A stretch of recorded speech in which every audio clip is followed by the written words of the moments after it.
everyone, welcome to Painting Crafty, and today I'm going to be painting and crafting. I'm going to be making this set of gingerbread ornaments, and I've created them out of fabric. It's a pretty easy sew project, and then I'm going to be painting them and then adding some free hand stitching to add all the little details on it. Tonight I'm a part of a YouTube collaboration called Can't Sleep Creations Collaboration. I have a whole bunch of my friends that I'll be creating with, and I'll share with you a little later more information about who they are. Well, let's get started and I'll show you the beginning steps of how I created these fabric gingerbread ornaments. After I do my patterns on cardstock paper, I could simply put them down on my fabric and then trace around them using a friction pin that dissolves with heat. This is a quick way to do this process, and it makes the steps really easy. By using that friction pin, you can copy around it and then it'll dissolve with either an iron or some sort of heat tool. If you're interested in creating these houses yourself, I will have a link down inside of my description to my Ko-fi shop with a link of where the pattern will be. For these particular houses, I was going to be using the fabric called Ausenberg. It's still basically considered a utility fabric. It's not as heavy as canvas, but not as light as muslin either. It worked really well. It has a tiny little fleck inside of the fabric. You can kind of see it a little bit, but I love the texture of it and I thought it worked well for this stitching project. I had doubled my fabric over, drew around my patterns, and then I'm going to pin my pieces together. Before I take this to my sewing machine, I'm going to do a rough cut around each piece because the lines I've drawn for my patterns are the ones I'm going to sew on. Here you can see what it looks like when I do that rough cut around and I have these little squares. I'm going to be sewing around the lines. I need to remember to leave somewhere open either at the bottom or the side because I'm going to need to put the polyfill inside to make it a stuffed ornament. Here you can see I've finished the sewing process and my lines aren't exactly straight and I'm a little wibbly wobbly here and there, but in the end it's not really going to matter too much on this project. Once you have the pins out, you can go ahead and use your heat tool or an iron and those pen lines will just disappear. The next step is to remove all the little extra fabric around your sewn areas. You're going to create almost like a seam line around the outside, no more than 1/4 inch. At the very bottom where you've left a little bit of an opening to add your polyfill, it's nice to make this little area where you make almost a little tab. That will fold in quite nicely when you go ahead and turn your piece right side out. It'll be an easy way to stitch your piece together. Now on those little curved areas, it probably would have been better if I would have used a smaller scissors because I want to get around it and then kind of nip the little fabric, take out little triangle pieces, and that way my piece will lay a lot smoother when I turn it the right side out. I also like to add little nips all the way around my piece, and it just helps those seams lay so much flatter and pop out to the shape that you really want them to be. The next step is to turn my piece right side out, and I like using a hemostat tool for this because I can go in and then clamp the end of my fabric and then pull it back towards myself. And that helps to be able to turn these pieces right side out. The other tool I like to use when turning out my items is a wooden turning tool. This one has a point at one end and then more of a rounded at the other one. This is a great tool to be able to go along your seams and press them, and that's just going to pop your shapes out. And because it's wooden, you don't have to worry about it poking through your fabric so easily.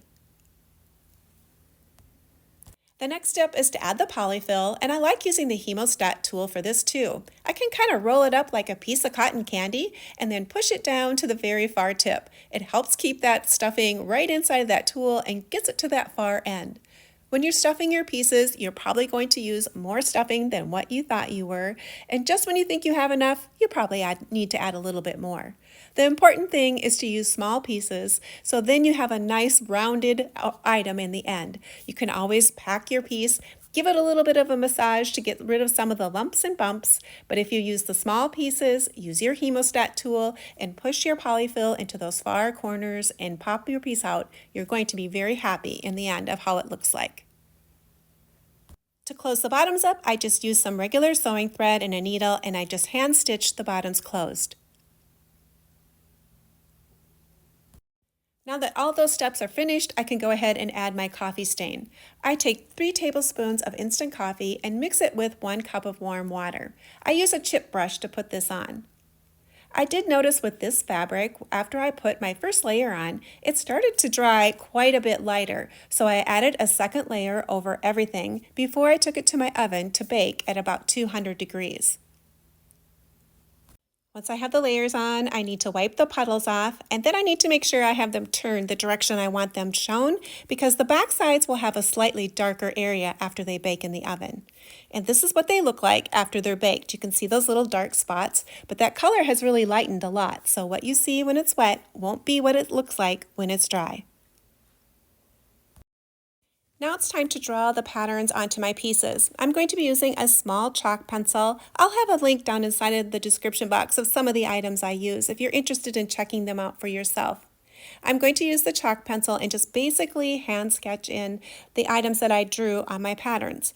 Now my patterns were bigger and I have to kind of tweak what I'm doing on my actual items because they're smaller. But I was able to easily hand draw it in with this, and then once I had them hand drawn in with my chalk pencil, I started the painting process. I use 3 different colors to paint my houses with. I use a bright white, a red color, and a burnt umber color. I like to water the paint down first, so then that helps it glide across my fabric a lot easier. I like using an angle brush too, because angle brushes have the advantage of having a point at one end, so you can do that little detail work, but it also has the advantage of being a flatter brush, so you can cover a little bit more area. Now when doing the white area, you're going to notice that the coffee kind of keeps on rising up through your paint. So what's helpful is to put your layer of white on and then either use like a hair dryer or a heat tool and dry that area. So then that's going to kind of stop a little bit of that coffee stain keeping on coming through. It's still going to probably take anywhere from 3 to maybe 4 layers of your white paint to cover up those white areas. But the red and the brown pretty much covered in 1 layer of paint. After putting on a few layers of the paint, I like to take some 220 grit sandpaper and give my piece a little bit of a sanding. The paint always raises the grains of the fibers of the fabric, and this will help make those areas smoother, and that helps the layers of the next layers of paint you put on just to go on a little bit smoother as well. To add the shading to my pieces, I was going to be using some floating medium and some Inktense pencils made by Derwent. The Inktense pencils work like a watercolor pencil, but the colors are even more intense, just like the name says. I'm going to be using it to either draw lines or add some shadowing on the edges to give it more of that darker cookie look. But I'm basically just putting down the floating medium where I want to add my shadows, taking my pencils, and then just adding the color on. And then once this dries, it'll be permanent. I'll let you watch a little bit more of the shading process as I tell you about my friends who are hosting today's Can't Sleep Creations collaboration. We have Jody with Jody's Southern Seasons, Monica with Up All Night DIY, Dawn with Shabby Meets Bling, and one guest host, Jackie, with Crafting in Mimi's World. You're going to find the links to their channels inside of my description box, as well as a playlist of all the other videos that have been contributed for today's collaboration. Today's collaboration is everything gingerbread, so if you like gingerbread, I'm sure you're going to be inspired to create something fun for your holiday season. Now that I had the painting part done, I wanted to add a few little stitching elements. I was going to be creating little pine trees on each side of my tree. So I started on the side of my house, went in there, that's where I began my stitching process, and I was going to be creating little V's down the trunk of my tree. I had drawn the tree trunks on with my chalk pencil so I could see where I was going, and then I was just going back and forth creating little V's all the way down the trunk of my tree. I'm new at stitching. I'm still learning this process as well, but I do love how creative you can get with this. And even though I really don't know what I'm doing, I think in the end, it really did kind of look like a little tree. I was going for that very much that kind of a Scandinavian look, and so this style of tree worked really well. To create the trunks of the tree, I was going to be using a simple back stitch. You start at the bottom, take a stitch, then you go forward one, and then you return your needle right back into the hole where you ended. And you just continue that little simple stitch all the way to the top of your tree. You're going to pull your thread out to the side where you had brought your green thread in. You're also going to pull your thread out to the side as well and make a knot there. I wanted to add some red hearts to my pieces, and felt was going to be the perfect material to do this with. It doesn't fray, so you can just basically put it on your piece and stitch around it just to add a few little decorative stitches all the way around. I used a DMC floss and 2 strands of floss and just hand stitched my hearts on to each of my pieces. I love the whimsical nature of having those really irregular stitch marks all the way around the hearts.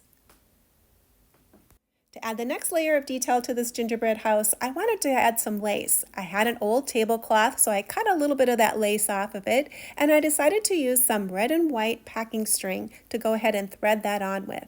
It was a little bit tricky to try to get it through that area. The packing string is a little bit heavier, and I was trying to stitch into the painted area, which is always a little bit more difficult to stitch into something that's painted. But I eventually got it on, and I thought it looked really cute. Yeah, it took a bit of muscle to get it through. I wanted to add a little bit more detail at the top as well, so I had some rusty bells in my stash, and so I added a rusty bell to each of those curves at the top, and I added one to the house one too that just has a normal little gable end on it. I put a rusty bell there too. For the finishing detail for all the hearts, I took a dark colored button and I threaded it with some embroidery floss and then glued it to the center of each of the hearts. I love to use buttons in any of my crafts, and this looked great inside of all the little hearts. I used some of the red and white packing string as well to use for the hangers on the top. I just basically went through the fabric and tied a couple knots and then tied one at the top. Each of these little houses have their own individual painted details as well as different stitching patterns as well. I add a little bit of glitter to the top where it's all painted white to the frosting area just to add a little bit of extra Christmas to these ornaments. Well, let's show you what they look like hanging up in my studio. I'll give you a close-up look. And here they are hanging in my studio. I think they're going to look great on my Christmas tree. All the little different painted patterns, along with the stitching groupings and the little extra bits of lace and buttons really bring these pieces to life. If you're new to my channel and you like doing art and crafts, come on over and see what I'm doing. I'd love to have more creative friends join me. Give me a thumbs up, leave me a comment. It really can help my channel grow.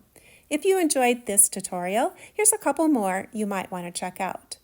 Well, thanks for joining me tonight, and hopefully you'll come back and join me again, and perhaps next time you'll create right along with me.